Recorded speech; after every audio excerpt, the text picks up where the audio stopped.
Pues yo creo que eso nos lleva a la siguiente cuestión, que es ¿qué retos principales se plantean en la atención primaria respecto a esta patología? Retos principales. Bueno, yo creo que algunos de los retos ya los médicos de familia lo están consiguiendo, que es conocer y abordar y tratar esta patología. Y te das cuenta cuando das una charla. Hace unos años dabas una charla y dentro de los asistentes nadie te rebatía. Y cuando ya te rebaten, aunque sea con amistad, para mí eso es muy importante. Que alguien pueda decir, bueno, pues yo creo que, no que discrepo, pero quiere decir que el médico de familia se está implicando, está conociendo la patología. Yo creo que los criterios hemos conseguido que el médico de familia sepa que esta patología exista, que empieza a conocerla y se atreve ya a tratarla, a controlarla. Yo al inicio que hicimos el primer documento, yo hice un self-audit en mi centro. Mi centro es un centro docente, quiere decir que hay una sensibilidad de aprender y de hacer, y solamente un 2-3% de los médicos abordaban correctamente la HBP. Ahora, los residentes, cualquiera, ya ves que hace un enfoque de esta patología totalmente diferente. No lo he repetido, a lo mejor debería repetirlo, pero mi percepción es de que uno de los retos era que el médico de familia se implicara en esta patología. Yo creo que se ha conseguido, y ahora tenemos que conseguir que se implique en el sentido de decir hasta ir más allá e incluso tratar algunas de las patologías que se asocian a la HBP. Es un poco decir, no quedarte, si no es HBP, voy a intentar hacer el diagnóstico diferencial con las herramientas que tenemos los médicos de familia, que no son muchas, pero yo creo que es una patología que es muy del médico de atención primaria, porque es, como hemos dicho antes, muy prevalente y aparece y tampoco tiene una mortalidad muy grande, tendrá una morbilidad, altera calidad de vida, y si la detectamos desde atención primaria vamos a solucionar muchísimos problemas. Yo creo que se están evitando muchos tratamientos quirúrgicos con la implicación del médico. Es evitar sobre todo complicaciones, el reto del médico de atención primaria. Sí, yo destacaría que mediante la evolución hicimos un estudio en el momento entre el primer y segundo documento, y médicos de familia que manejasen la HDP, como en el documento decíamos, no llegaba, era un 20% aproximadamente. Sí, bueno, fue luego. Sí, entonces entendíamos que no había calado esa responsabilidad clínica, y en general en casi todos los temas urológicos el médico de familia suele, no sabemos muy bien por qué, no indicamos muy bien por qué, suele delegar mucho la responsabilidad que realmente es nuestra.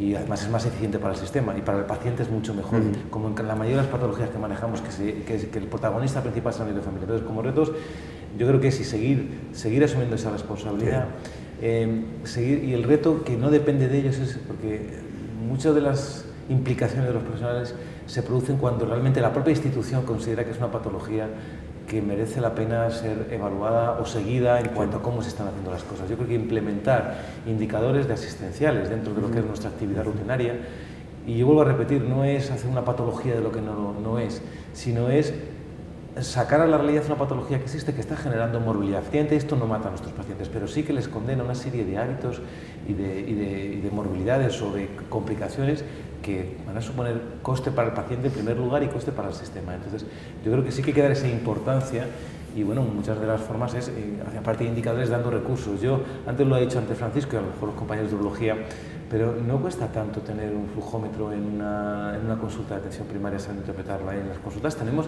pues, en retinografías, tenemos una serie de aparatos. Entonces, ese elemento, por ejemplo, de estudio de determinados pacientes, o más que tener las consultas, ser accesible desde primaria, podría ser un elemento que incluso facilitaría la seguridad con la que se están manejando estos pacientes y evitaría en muchos casos una derivación a urología únicamente para que de alguna forma alguien cuantifique que no está obstruido y que no requiere un tratamiento más agresivo. De todas formas, sí que en eso que comentaba se abre otro debate, que es si hay mecanismos, si hay medios en los centros del Servicio Nacional de Salud de atención primaria para el correcto diagnóstico y seguimiento de estos pacientes. Hay ahora mismo, para diagnosticar un paciente con síntomas del tracto urinario inferior, que sabemos que en las 2/3 partes se debe a un HDP y que en una 1/3 parte se debe a otras patologías, tenemos a nuestro alcance todos los medios disponibles para llegar a ese diagnóstico cuando es HDP y a ese diagnóstico diferencial. Sí, la respuesta es sí.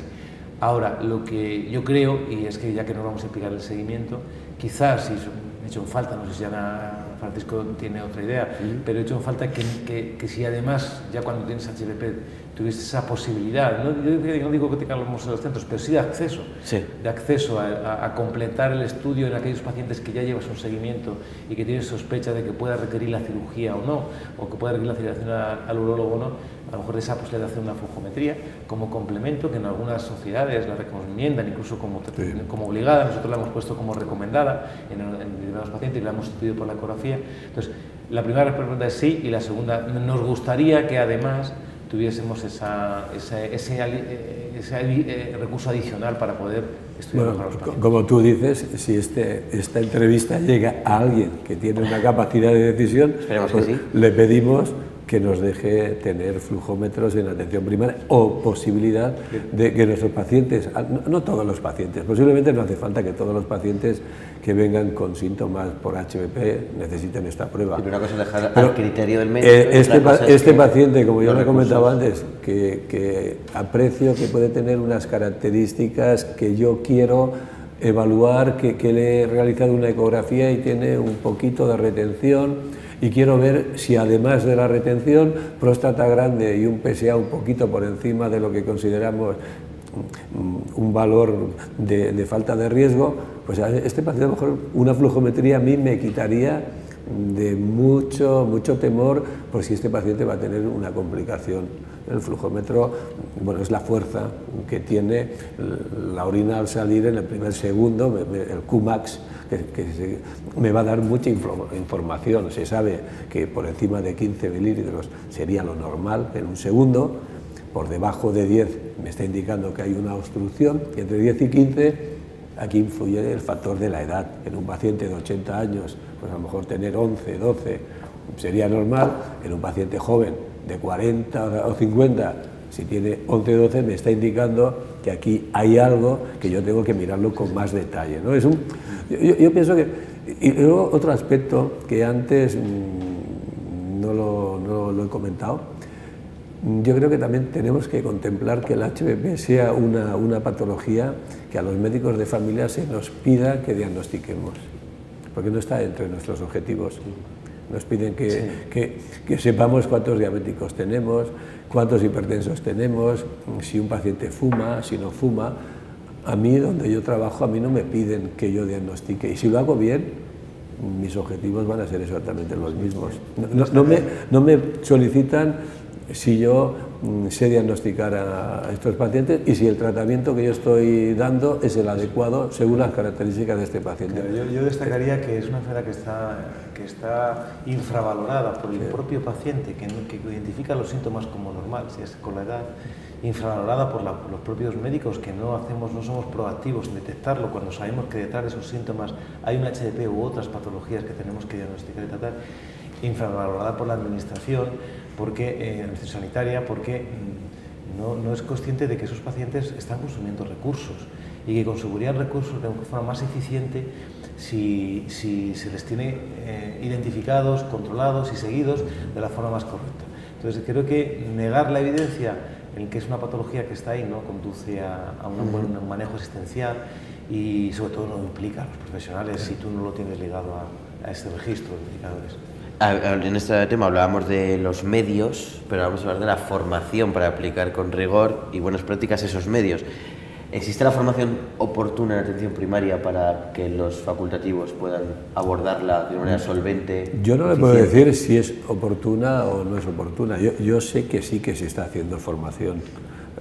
A partir de aquí, hasta dónde tenemos que llegar, pero considero que las 3 sociedades de primaria y la de urología estamos realizando cursos, talleres.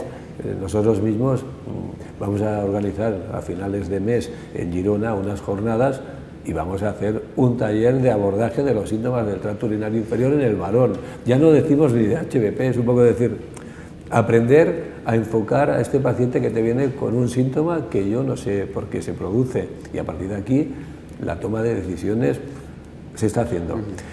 ¿Que llega mucho, llega poco? Yo creo que tendría que llegar más. Posiblemente, lo que hemos dicho antes, igual que en diabetes, en otras patologías tenemos mucha formación, en esta patología posiblemente todos los médicos, al menos cada 2 o 3 años, deberíamos hacer un reciclado en el abordaje del HBP, y no solo el HBP, de las patologías del tracto urinario. La vejiga hiperactiva también es una patología que está ahí con una alta prevalencia y que genera, sobre todo en gente mayor, mucha iatrogenia y muchas complicaciones. Pero bueno, tenemos que aprender y ser los propios médicos de familia que exijamos formación en estas patologías. Sí, y me gustaría saber si, a pesar de que todo es susceptible de mejorar, si el nivel de formación que hay ahora mismo les complace.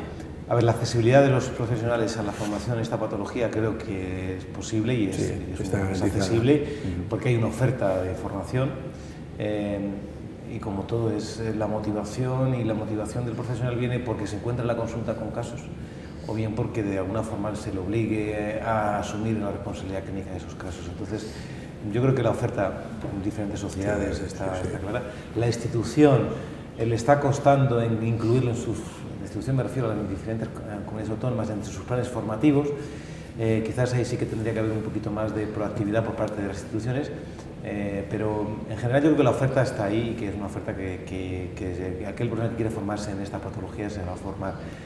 Pero claro, tiene que ir acompañado de esa necesidad, bien clínica o bien institucional, de que tiene que formarse, porque si no muchas veces pues tú priorizas aquello que realmente te va a servir más para tu consulta diaria. Bueno, siguiente y último bloque antes de las conclusiones. Hablábamos antes de que muchos hombres no van al médico porque consideran que es normal con la edad que eso te ocurra. Sin embargo, esto es un error, evidentemente, que puede repercutir en su salud a otros niveles.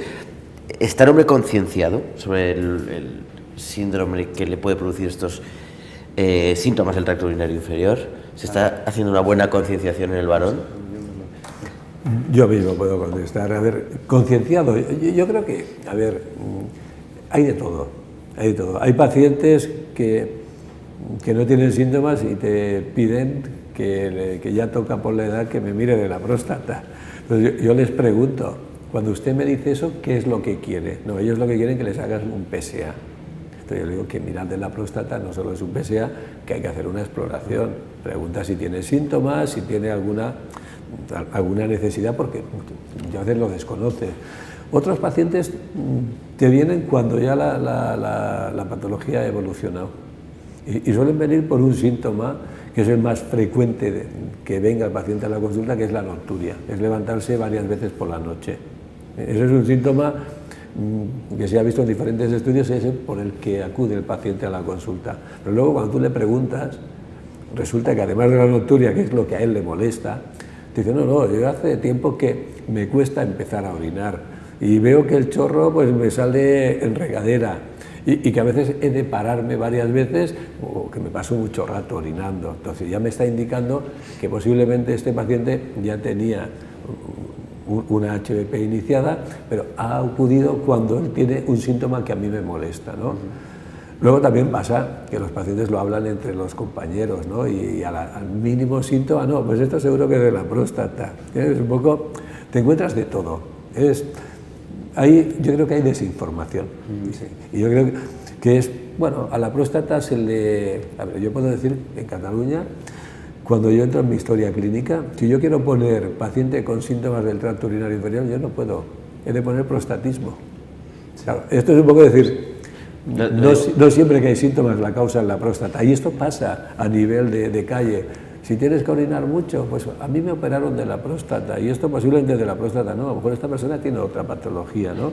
Es que hay desinformación a nivel general. A esta pregunta quería añadir que el otro día comentaba un compañero suyo que 2 motivos, un poco en tono de broma, que evitaban que el hombre fuera al médico por estos problemas era, por un lado, que es coqueto, es decir, que le cuesta reconocer que tiene este problema, sí. Y por otro lado, el miedo a un tracto rectal, por ejemplo. Entonces, ¿se está haciendo pedagogía para que se pierda ese miedo o esa vergüenza y se acuda al médico cuanto antes mejor? Sí, bueno, pues coincido en que muchas veces ese miedo, esa sensación todavía vergonzante, y se puede decir así, de estas patologías, porque se asocian con la edad, porque se asocian con algo del que parte de lo más íntimo, porque uno de los síntomas, por ejemplo, no tan frecuente como la nocturia, como ha dicho Francisco, pero sí que es frecuente, es ese goteo miccional después de la micción que moja la ropa interior y que eso genera pues, una sensación de no querer comentarlo ni con el médico ni con tu pareja, con la familia. Entonces, yo creo que está claro que el paciente tiene que quitarse esos miedos, es decir,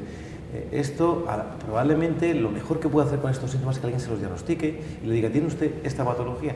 Nosotros no nos empeñamos en hacer algo que el paciente no quiera, y todo profesional sanitario lo va a hacer. No le vamos a tratar si él no quiere, no le vamos a tratar, como he dicho antes, muchas veces con fármacos, solamente decirle, mire, es que usted está tomando demasiados diuréticos, los líquidos los está tomando a las 9 de la noche cuando tiene que tomar los líquidos un poquito antes. O sea, a veces con pequeñas correcciones de hábitos de vida esos síntomas desaparecen, y son muchos los pacientes así.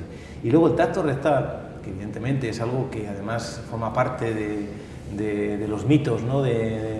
Claro, cuando te hacen el tacto rectal como que parece que pierdes por la edad o por otro tipo de situaciones personales como tu intimidad. El tacto rectal es una exploración que nos da una información, que nos da bastante información, que además, bueno, recomendamos en el protocolo hacerlo a todos los pacientes cuando tienen síntomas y que debe interpretarse o debe por parte del paciente, digamos, considerarse como que le va a ayudar en el caso de que tenga, ya no tanto la enfermedad en sí, el HDP, que nos ayuda, pero nos ayudan otras pruebas como una ecografía para cuantificar el tamaño de la próstata, ¿no? Con el tacto rectal quizás en la HDP nos sirve menos el tacto rectal, fíjate lo que comento, pero sí que nos ayuda a veces a diagnosticar un cáncer, que los síntomas, el cáncer de próstata, los síntomas son indistinguibles muchas veces de los síntomas del HDP. Entonces está invirtiendo en su salud. Vale mucho más para un posible cáncer en muchas ocasiones ese tacto que el PSA, que muchas veces es normal, el paciente tiene un cáncer, pero cuando no es normal es cuando tú tocas algo ahí que puede ser un cáncer, y ahí ya sí que requiere un diagnóstico. Entonces hay que quitar ese mito, el tacto rectal es una exploración más, se va a hacer probablemente en el momento inicial y luego es muy probable que ya no se vuelva a hacer a lo largo del seguimiento de esta enfermedad. Hombre, yo creo que porque te haga una exploración que puede ser más o menos molesta, pero que te va a ayudar a ti y va a ayudar al médico a manejar tu enfermedad, creo que es algo que tendríamos que considerar a la hora de dónde invertir, digamos, esa necesidad, ¿no? de como paciente. Estoy totalmente de acuerdo. El tacto rectal da un poquito de miedo. Pero bueno, si tú le explicas, a ver, mi experiencia es que a veces hay pacientes, oye, me va usted tranquilo, relajado, nunca hagas un tacto rectal con prisa. Con la consulta a tope, no, ¿qué hago yo? Yo me cito al paciente que quiero hacerle una exploración, yo me lo cito tranquilamente, si es posible a primera hora, que tengo menos interferencias en la consulta, y hago el tacto, le explico, estírate aquí, hoy hablamos de otros temas, venga, vete a orinar, vamos, crea confianza. Eso puedo decir, es una molestia, pero tampoco es algo. A mí, yo creo que molesta más a veces la visita del dentista que hacer un tacto rectal, ¿no? Y como ha dicho José María, la información que te da muchas veces sobre el HBP tampoco es lo más importante, pero si tú notas que un tacto no es normal, cuidadín, que lo mismo aquí hay otra patología y puede haber un cáncer. Bueno, y finalmente quería preguntarles si existe la suficiente concienciación de la sociedad, que creo que va muy en relación con esto que estábamos hablando ahora. Y sobre todo que es cierto que la mujer, en este caso las esposas, son muchas veces el mayor aliado para que el varón acuda al médico. Yo lo que quiero destacar de la sociedad es que lo ha dicho también antes Francisco, hay que evitar hacer paralelismos con la mujer. Es decir, llega a los 50 años me tengo que revisar mi próstata, porque esto no es así. O sea, esta enfermedad no tiene no está estructurado un seguimiento como puede ser la mujer con el despistaje del cáncer ginecológico. Y por lo tanto tenemos que evitar hacer comparaciones. La sociedad lo que tiene que sensibilizarse es que si yo tengo un síntoma, ese síntoma alguien me lo tiene que explorar, alguien me tiene que decir a qué se debe y alguien me tiene que decir si yo tengo que hacer algo más que comentar el síntoma. Entonces, hay que concienciar de que los síntomas urinarios deben consultarse pues como consultas un dolor de cabeza, un dolor muscular o que de repente alguien te ha dicho que la tensión la tienes alta en una toma que te han hecho en una farmacia. Entonces, es concienciaros de que es una patología que puede existir, quitar el mito de esa patología y desde luego a la sociedad hay que decirle que los síntomas no significan cáncer y que tampoco hay que hacer despistaje de cáncer en pacientes que no tienen un riesgo de tener cáncer, sino que es como otra patología cualquiera, ante el mínimo síntoma hay que hacer. Sí que hay que concienciar a la sociedad que esta enfermedad está ahí. Y está ahí, y si no produce síntomas, quizás no requiera una intervención, pero sí que tienen que estar atentos a esos síntomas. Es decir, que unos tengan en cuenta que levantarse por la noche porque tiene necesidad de orinar, no porque se levante por la noche por una costumbre, sino porque realmente se levanta con necesidad de orinar más de una vez, es que eso no es normal. Entonces, eso tiene que identificar los síntomas que realmente no son normales. El que no pueda aguantar suficientemente el deseo de ir al cuarto de baño y tenga que muchas veces buscar urgentemente un aseo o no pueda planificar su actividad si no depende de una disponibilidad de un aseo próximo, eso no es normal. El que, incluso, que luego, como ha dicho bien antes Francisco, se dé cuenta de que va disminuyendo la fuerza de su calibre o que mancha continuamente la ropa interior porque no acaba de vaciar bien la vejiga o la uretra, eso tampoco es normal. Entonces, a la sociedad lo que hay que concienciar es que los síntomas, si no están, los tiene que consultar.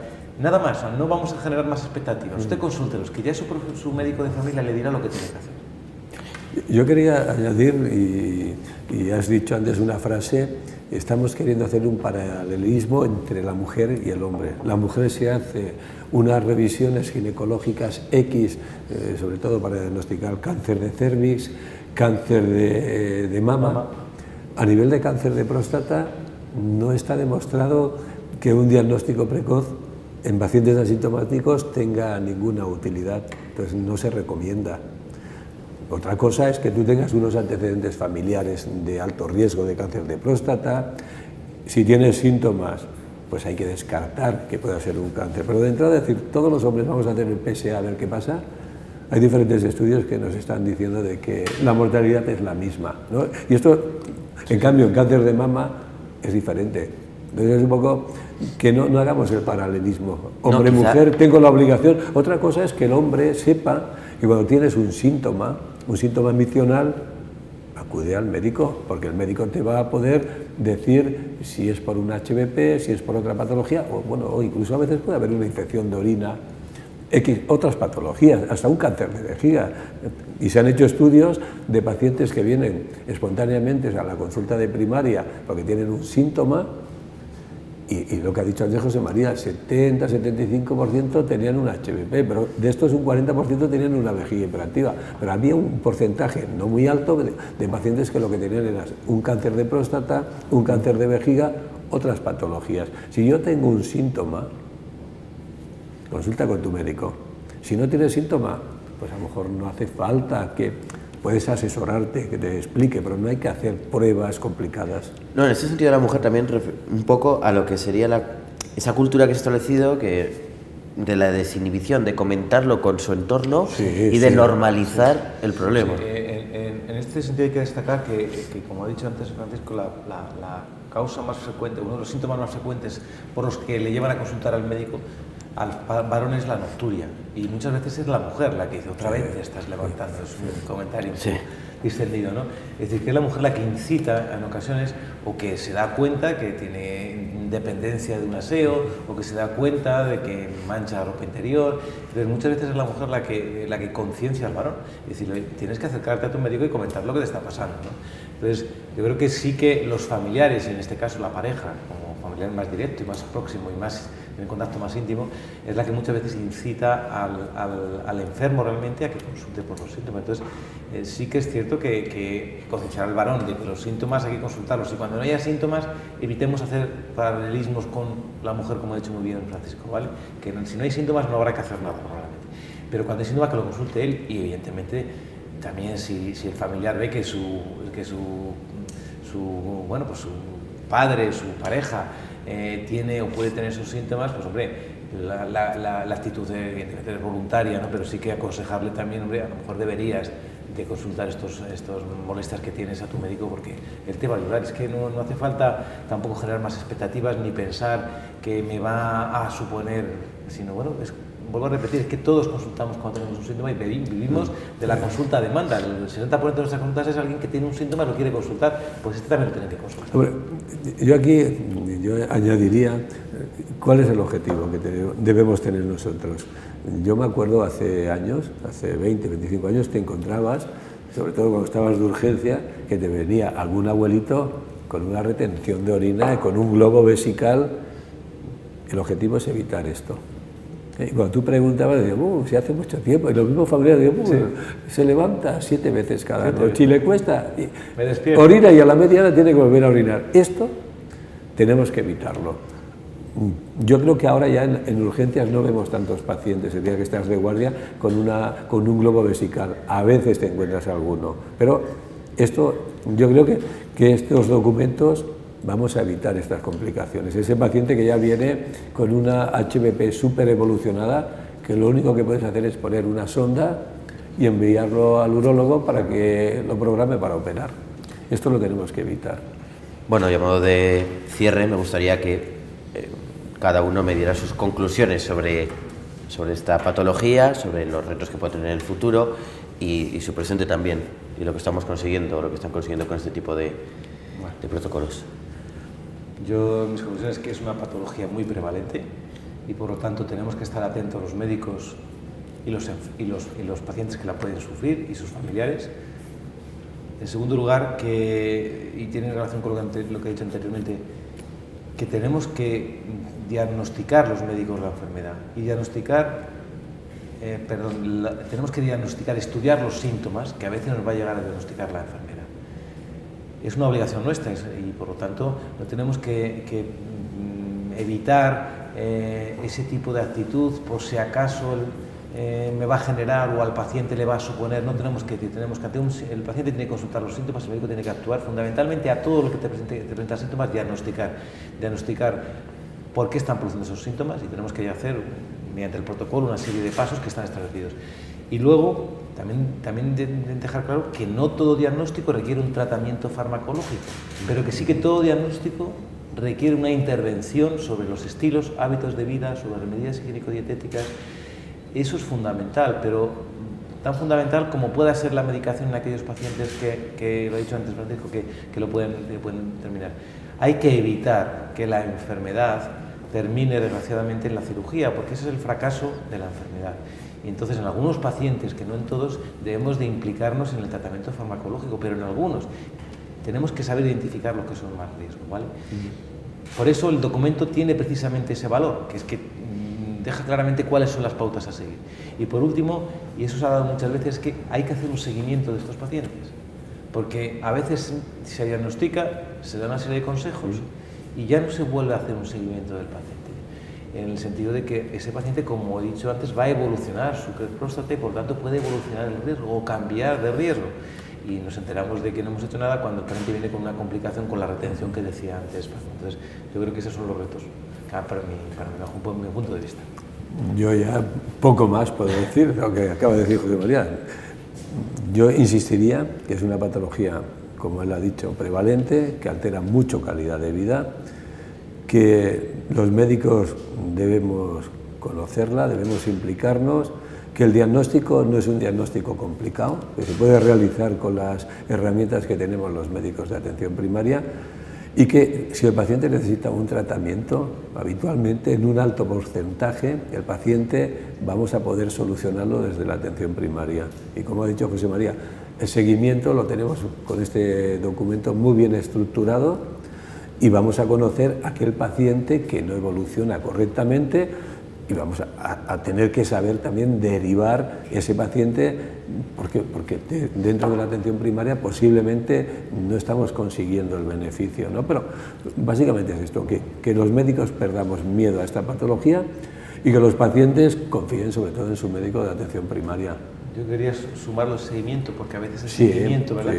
Es que el seguimiento, tal y como lo hemos estructurado el documento, lo han hecho bien, me lo ha recordado. Es muy novedoso. Yo creo que esto porque lo ajustamos en función de la evolución previsible de la enfermedad. No queremos aumentar la frecuentación de los pacientes y las pruebas complementarias y el coste para el paciente y para el sistema de las pruebas.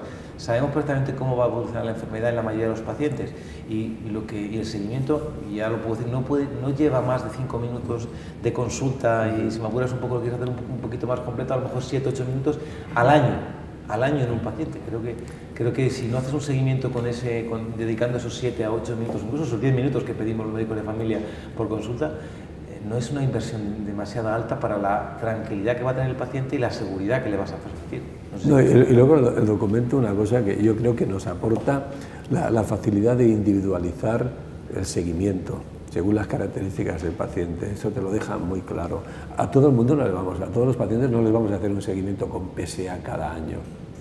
Esto a veces hay quien dice, bueno, es que no, hay pacientes que sí, y hay otros pacientes pues que no necesitan tantas pruebas.